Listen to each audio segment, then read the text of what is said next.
Good afternoon, everyone. My name is Will Pomeranz, and I'm the director of the Kennan Institute, and I am delighted to chair this conversation with Oleksandr Merezhko. I have known Oleksandr Merezhko for many years. He was a distinguished fellow at the Kennan Institute, and we used to have long discussions on international law and legal philosophy.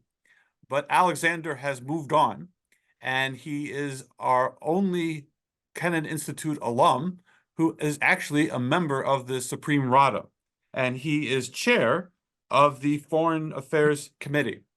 So it's a great pleasure to welcome Oleksandr back to the Kennan Institute and to discuss this 2-year anniversary of the invasion of Ukraine. For the United States, the 2-year anniversary has been marked by many organizations, but I know that from the Ukrainian perspective, this 2-year anniversary is a lot longer. So I just want to thank Oleksandr for having this conversation, and I will begin by asking him some questions. So Oleksandr, how did you make this transition from a legal scholar to a politician? Well, first of all, thank you for inviting me, because it brings back lots of very warm memories. And I consider to be one of the biggest, my life and career achievements, to be alumni of the Kennan Institute. I wouldn't be right now who I am right now without Kennan Institute. And regarding transition, you know, many things in life happen by accident. And in my case, it's also true, because all my life, I've been a scholar, international legal scholar, and I devoted my life to international law. But then after coming back from my trip to India, where I spent 1 year as a full professor teaching at the Indian University, for family reasons, I came back to Kiev, and I was unexpectedly invited to join the team of the then candidate for President Volodymyr Zelensky. I agreed, and I decided to try to put into practice my theoretical knowledge. This is how I became one of the experts, one of the members of the team. And later on, I was offered to run for elections for Verkhovna Rada and to be on the party list, the servant of the people. I also agreed, and that's how I ended up becoming a politician, which is an absolutely different career. But there are precedents, like Woodrow Wilson, for example, or Henry Kissinger. I'm not comparing myself to these great persons, but to me, they have been sort of inspirations. So what surprised you when you became a politician? The sphere of politics is, I would say, even diametrically opposed to a sphere of academia or science or international legal scholarship, because the major difference is that when you're a scholar, you're supposed to be in search of the truth. You're supposed to be objective. Whereas the field of politics is different, because it's not only about policy, but it's also about politics, which implies struggle for power. It's, I would say, intergroup struggle of power when we're talking about different political parties, and it's internal struggle within political parties and within factions. So it's something very different, but at the same time, I consider myself to be a sort of legal anthropologist, a political anthropologist who is temporarily on a field study, anthropological, political, and legal field study. And I continue to be a scholar, continue to be a scientist, and I continue to explore the new world, the world of political relations. So from your perspective, what has been your successes and what have been your defeats? Well, regarding politics, I think that one of my successes is that, first of all, I'm trying to apply my theoretical knowledge, for example, in the field of law of international treaties. I have been teaching this course on law of international treaties, but I never saw how it works in practice, how the treaties are being ratified, how the treaties are being made. So I learned a lot from this experience. The field of negotiations, I only heard about this field of negotiations, but thanks to my position, I was involved in negotiations with Russia as a member of Ukrainian delegation in the Trilateral Contact Group, which was another interesting, including scientific angle experience.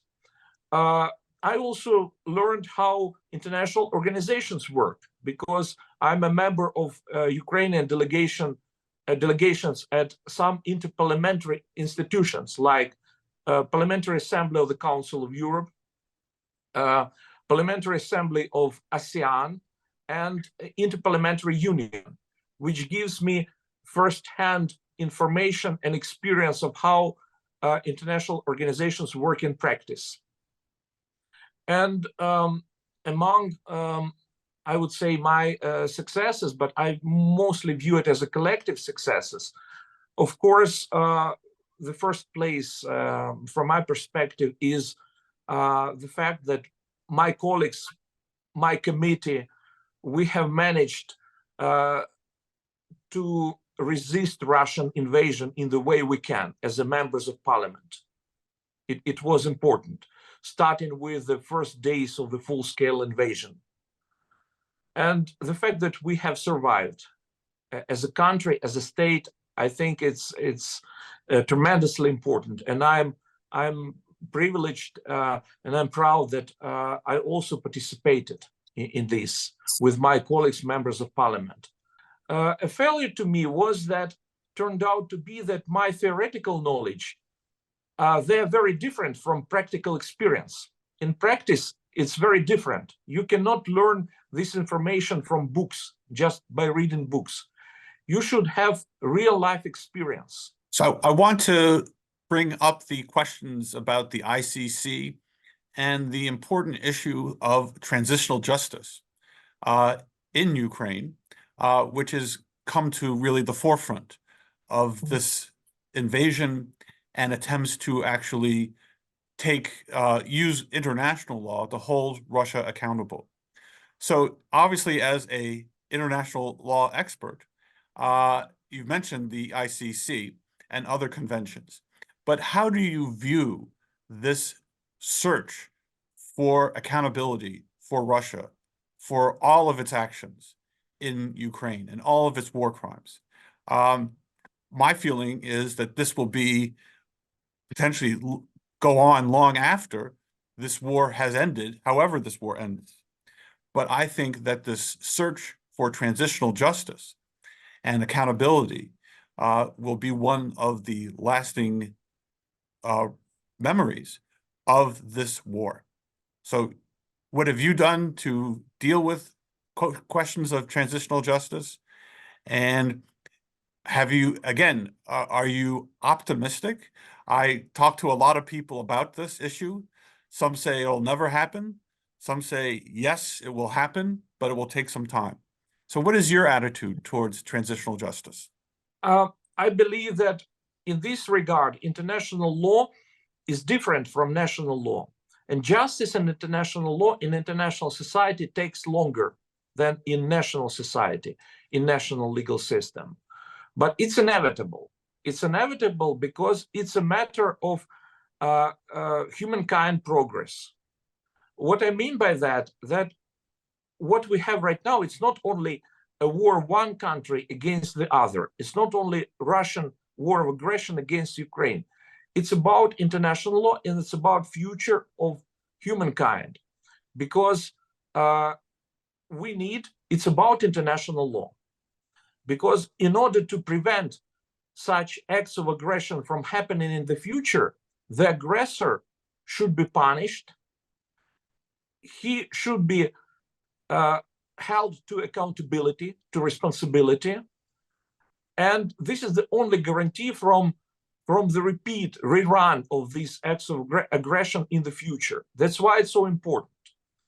And I'm sure that all the countries in the world they are interested in this, or should be, at least should be interested in this, in the restoration of international legal order. And you can do it only by bringing to justice perpetrators, war criminals, those who are culpable, who have committed these crimes, war crimes, crimes against peace, crimes against humanity. So justice is inevitable. It's only a matter of time. Of course, we want it to happen as soon as possible, but it might take longer. But again, it's inevitable. I strongly believe in this. So one of the issues that is bandied about in the United States is the whole question of corruption in Ukraine. And I just would like you to kind of talk about how Ukraine has dealt with this issue, because it has now 10 years of plus experience and various different legal mechanisms to deal with corruption. But for an American audience, this is always the first question that is asked. So what does an American audience not understand about how Ukraine has dealt with the issue of corruption? To us, I consider corruption to be the second important front. And we will continue to wage a war against corruption. To counter corruption effectively, we need, first of all, strong political will. And we have this will on the part of the president.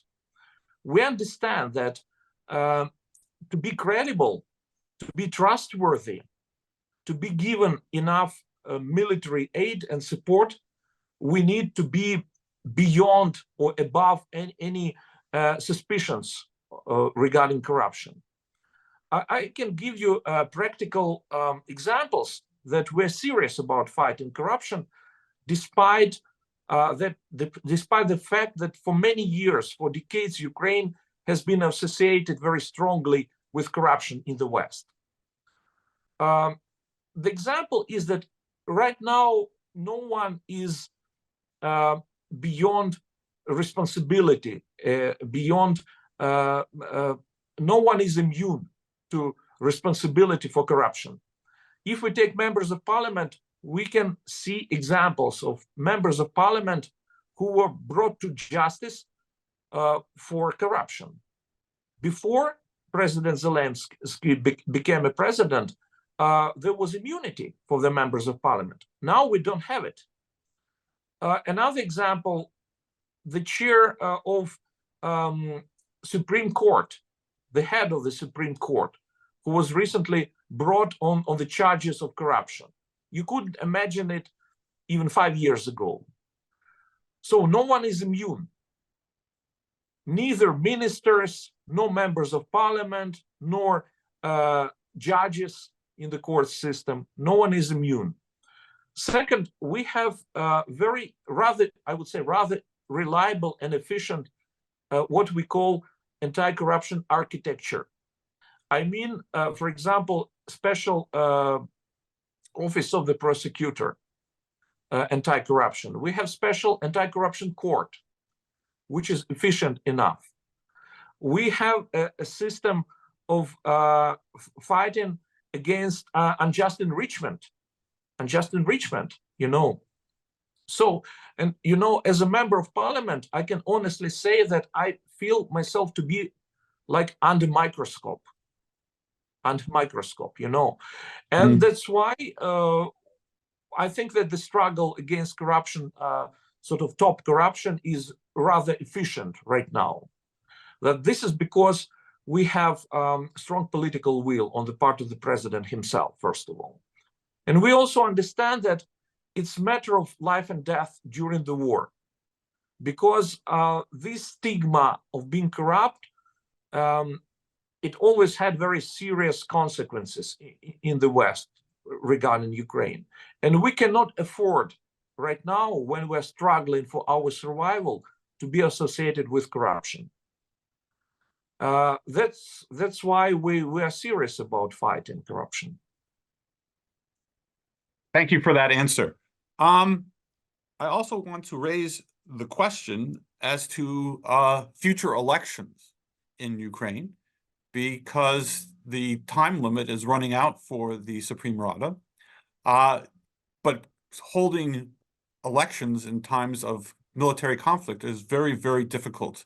And other countries have not held them in the near historic past. So from your perspective, is there a possibility of elections, and how would they transpire? To tell you the truth, I want elections to take place as soon as possible, because to me, like for many people in Ukraine and for members of parliament, elections would mean return to normality, return to peaceful life. Because, you know, under our constitution, there cannot be any elections under martial law. Only after martial law is lifted, according to our constitution, we can have elections.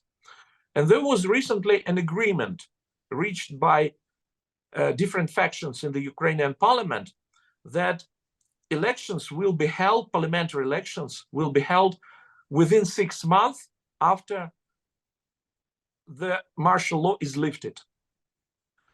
To hold elections right now would be to go against constitution. It would be violation of constitution. It would be illegal. And also from a political and from practical perspective, it's hard to imagine holding, for example, election campaign in the conditions of war, because, you know, politics can be brutal. It leads to polarization of society inevitably. And that's why election campaign would undermine stability in Ukraine right now. We need to focus all our efforts to win a war, to survive, to defend ourselves, and to win a war. Another reason, another problem is that we have millions of people who left the territory of Ukraine. And how to count their votes? It's another problem. To hold elections for the army when our soldiers are in the trenches, it's also another problem, because you also need observers from OSCE, for example, from the Council of Europe, to be sent to the front line to make sure that election process is legitimate and there are no violations. So we have lots of practical problems. And last but not least, financing. To hold elections, we need millions of hryvnias. And right now, when we spend all our money on support of our army, it might be a problem also. So from legal and from practical point of view, and from political point of view, we cannot have elections right now. We'll have to wait till the end of martial law. Thank you. I'm going to ask another question, and that is, what do you think the U.S. does not understand about this conflict in Ukraine? Obviously, it's now been going not just 2 years, but much longer than that.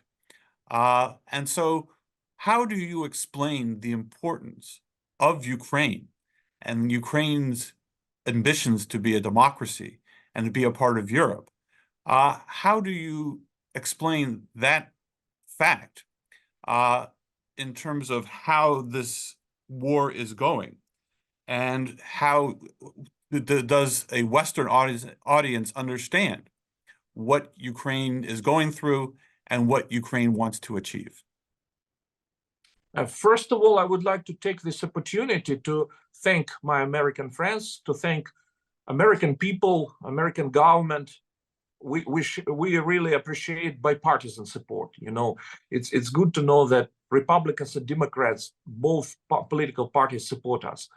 You know, the truth is that the United States had saved us from death, literally, several times. And we will never forget it. And we consider the United States our closest, not only ally, but closest friend who saved us. That's why we will be grateful forever for this help. At the same time, we understand that maybe not all Americans understand how important it is for the United States to continue to support Ukraine. There are some voices skeptical voices, let me put it this way, regarding the need to continue the aid to Ukraine. First of all, to support Ukraine is a moral thing to do, very important from moral perspective, because what Russia is doing, Russia is committing a crime of genocide against the Ukrainian people. Its goal is to erase Ukraine from the map, from political map of the globe. And that's why when you support Ukraine, you save lives. When you send ammunition, when you send weaponry, please remember that you are saving lives of people. When you give us air defense, you know, I cannot imagine how many people, definitely thousands of Ukrainians, would already have been killed if we didn't have air defense system provided to us by the United States. So you are saving people. It's important and very humane, very moral thing to do to help us to defend ourselves and to prevent extermination of Ukrainians. This is moral argument to me. There is also political argument to continue to support, because it's in the best national interests of the United States.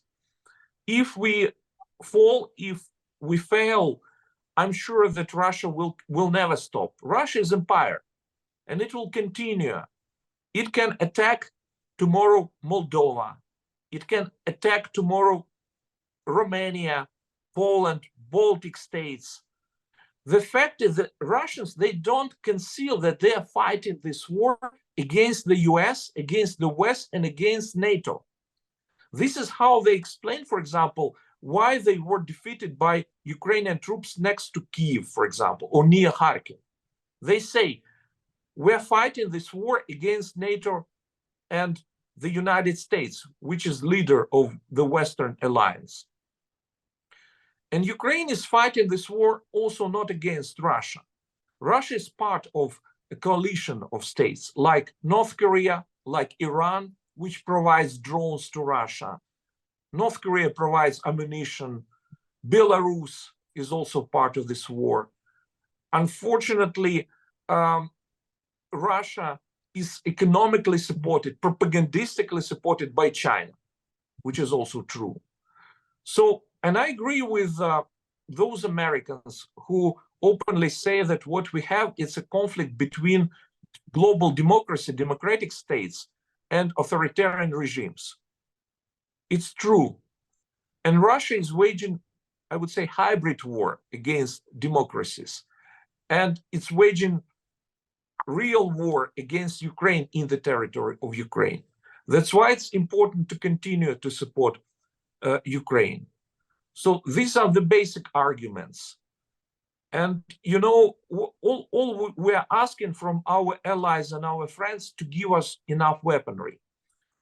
Recently, the Prime Minister of the UK came to Ukrainian Parliament, and he said, we'll give you the tools, you'll finish the job.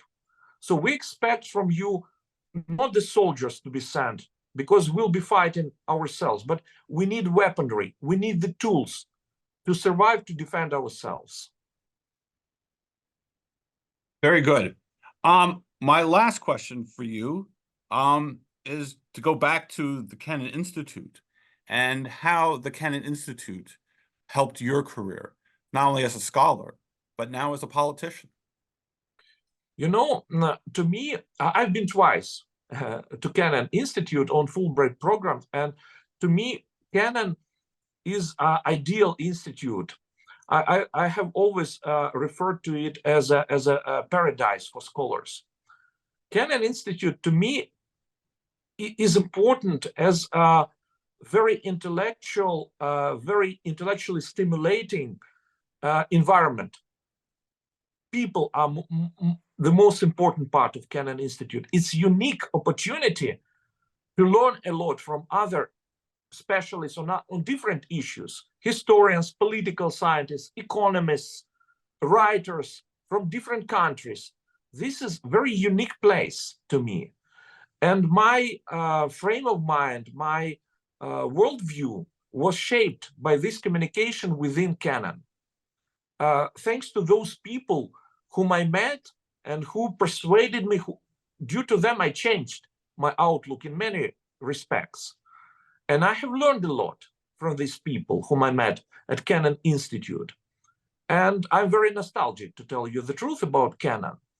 That's why, I'm trying to apply and to be sort of faithful to those ideals, to those values, which are important for Kennan and for the United States also, because, this is something which makes us very close. I mean, Ukraine and the United States, common values, they're very simple.